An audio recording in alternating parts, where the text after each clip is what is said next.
ঘটনাক্রমে আমি আজকে নিজেও দাওয়াত পেয়েছি এই অধিবেশনে অংশগ্রহণ করার জন্য অতিথি হিসেবে। তো নিশ্চয়ই দেখব তার আগে যেই আলোচনাটা বা যে পয়েন্টগুলো এসছে পত্রিকায় সেটা আপনাদেরকে একটু জানাই। বেলা 11টায় শুরু হবে অধিবেশন। শুরুতে স্পিকার এবং ডেপুটি স্পিকারের নির্বাচন থাকবে, শোক প্রস্তাব এবং রাষ্ট্রপতির ভাষণ। পয়েন্ট হলো, এই অধিবেশনে রাষ্ট্রপতি মোহাম্মদ শাহাবুদ্দিনের ভাষণ নিয়ে আপত্তি আছে জামাত এনসিপির। 2 নম্বর পয়েন্ট হচ্ছে ডেপুটি স্পিকারের পদ নেবে কিনা স্পষ্ট করেনি জামাত। এই সংসদের আলোচনার কেন্দ্রে থাকবে জুলাই সনদের বাস্তবায়ন। আবার জুলাই সনদের কিছু প্রস্তাবে সরকার এবং বিরোধী দলের পরস্পর বিরোধী অবস্থান। 4টা পয়েন্টের মধ্যে গুরুত্বপূর্ণ হচ্ছে শাহাবুদ্দিনের ভাষণ। এনসিপি, বিশেষ করে এনসিপি এবং জামাত তো বটেই, তারা বলছে যে শেখ হাসিনার নিযুক্ত রাষ্ট্রপতি তিনি উদ্বোধনী ভাষণ দিতে পারবে না, কিন্তু সংসদের রীতি রেওয়াজ নিয়ম সংবিধান অনুযায়ী যদি চলতে হয় তাহলে প্রথম অধিবেশনে রাষ্ট্রপতি ভাষণ দেবেন। বিএনপি বলেছে যে সাংবিধানিক রীতি অনুযায়ী রাষ্ট্রপতি ভাষণ দেবেন। শুধু তাই না, এই যে স্পিকার এবং ডেপুটি স্পিকার নির্বাচিত হবেন তাদের শপথ নেবেন রাষ্ট্রপতি। ফলে বিএনপি এই ক্ষেত্রে কোনো ছাড় দেবে না। আর এটাকে নিয়ে জামাত রীতিমতো মাতম করছে, এনসিপি এর সাথে যোগ দিচ্ছে।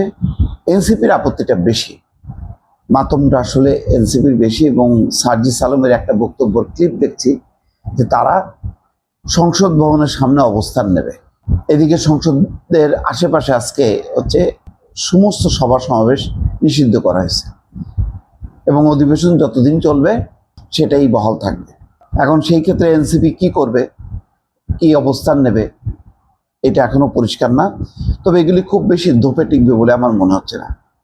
ডেপুটি স্পিকারের পদ নিয়ে একটা অদ্ভুত অবস্থা। জামাত বলছে একটা প্যাকেজ হইতে হবে, তারা প্রত্যাখ্যান করেনি, একটা প্যাকেজের মধ্য দিয়ে, অর্থাৎ জুলাই সনদ মানবে কি মানবে না তার উপর নির্ভর করে। কারণ জুলাই সনদে আছে যে একজন ডেপুটি স্পিকার হবে বিরোধী দল থেকে।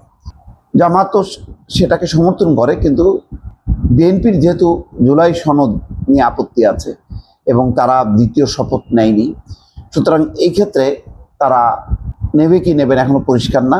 শেষ মুহূর্তে হয়তো একটা চমক থাকতে পারে।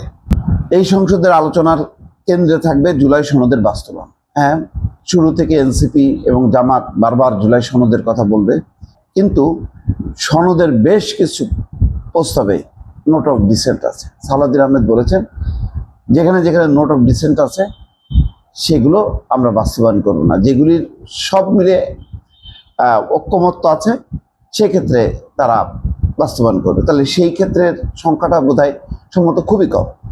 কোনগুলোর সেটা স্পষ্ট হয়নি। ফলে বোঝাই যাচ্ছে যে এগুলি নিয়ে একটা টানাপোড়েন চলবে, পাল্টাপাল্টি চলবে। এই পাল্টাপাল্টি ভালো, এক অর্থে আলোচনা যুক্তিতর্ক যদি হয়ে জমজমাট হয় তাহলে সংসদ আকর্ষণীয় হবে। সংসদ যদি ইয়েস ম্যাডাম, ইয়েস স্যার এই টাইপের যদি হয়, আগে যেটা গত 15 বছরের সংসদ বলতে কোনো আকর্ষণ ছিল না, কেউ অনুভব করেনি যে এই সংসদে যাই, যে দেখে আসি যে কেমন চলছে সংসদ।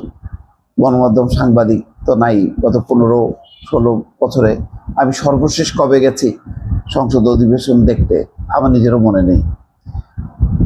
আজকে যাব, দর্শক নিশ্চয়ই উত্তর। সুতরাং আমার মনে হচ্ছে যে বিরোধী দল তার অবস্থান আলোচনা করুক, অটল থাকুক, কিন্তু যুক্তিতর্কটা থাকুক, যাতে অহেতুক সংসদ বর্জন করে একটা অচল অবস্থা তৈরি না হয়, সেটা নিশ্চয়ই প্রত্যাশা।